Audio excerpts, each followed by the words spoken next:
J'ai mis longtemps avant de commencer Jojo, trop longtemps même, et l'une des choses qui a influencé ça a été un commentaire qui revenait sans cesse. T'arrêtes pas à la première partie. Tu verras, même si la première partie est pas ouf, la suite le sera. Comment commencer une œuvre si on nous vend le début comme mauvais?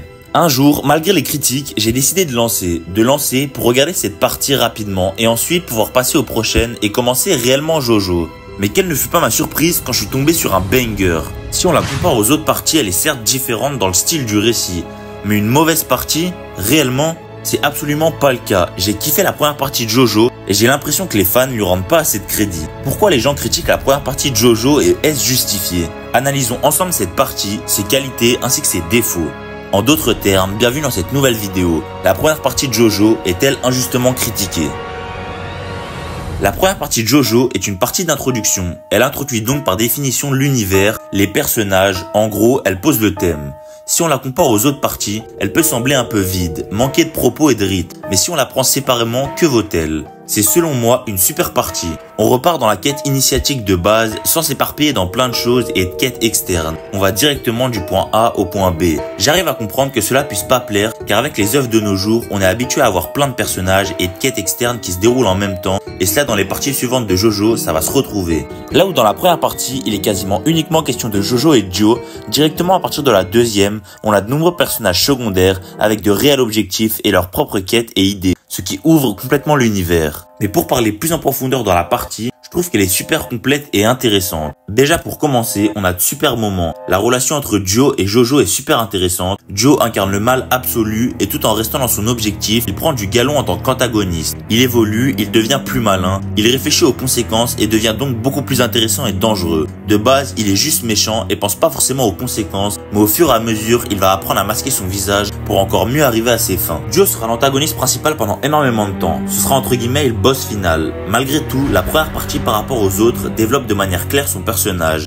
Encore une fois, cela nous amène à encore plus l'apprécier dans la deuxième et la troisième partie, car il monte en puissance et il devient de plus en plus imposant et ainsi de suite, tout en comprenant pourquoi il agit ainsi. A l'inverse, pour ce qu'il s'agit de Jojo, c'est clairement un homme pur qui pardonne, qui souhaite le bonheur de Joe et qui croit en lui, mais il ne fera que subir ce que Joe lui fera et ainsi il va s'enfermer là-dedans. À l'instar de Joe, il va devoir évoluer et devenir plus dur qu'il ne l'était de base pour faire face à Joe et le détruire.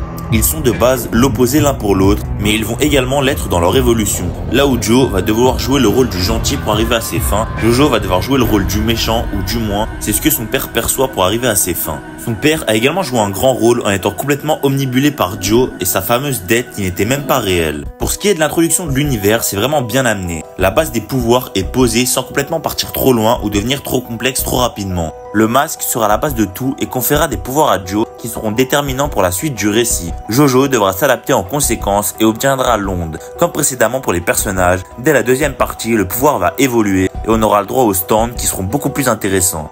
On a parlé d'énormément de choses, mais on a oublié un point central de Jojo, qui sont les combats. Dès le départ, alors que ce n'était qu'avec les points, on percevait déjà l'envie de l'auteur de faire des combats complexes, avec beaucoup de réflexion, et plus on a avancé dans l'œuvre, plus cela s'est confirmé. Petit à petit, les combats sont devenus des jeux d'échecs pour déterminer qui sortira vainqueur, et le point culminant sera le combat final, opposant Joe et Jojo, qui se terminera de façon spectaculaire.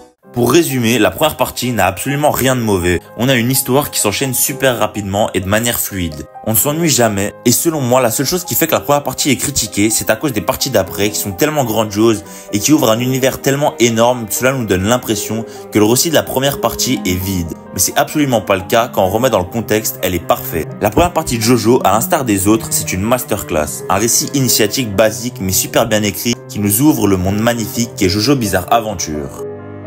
Merci à tous d'avoir suivi cette courte vidéo qui abordait un thème précis. Jojo est une œuvre grandiose qui me tient à cœur et dont je voudrais parler plus en détail dans diverses vidéos sur l'univers, les personnages ainsi que sur les parties. Cette vidéo était entre guillemets une introduction aux prochaines qui vont suivre, d'où la durée. N'hésitez pas à laisser un like si ça vous a plu et à vous abonner. Moi je vous dis à plus, ciao.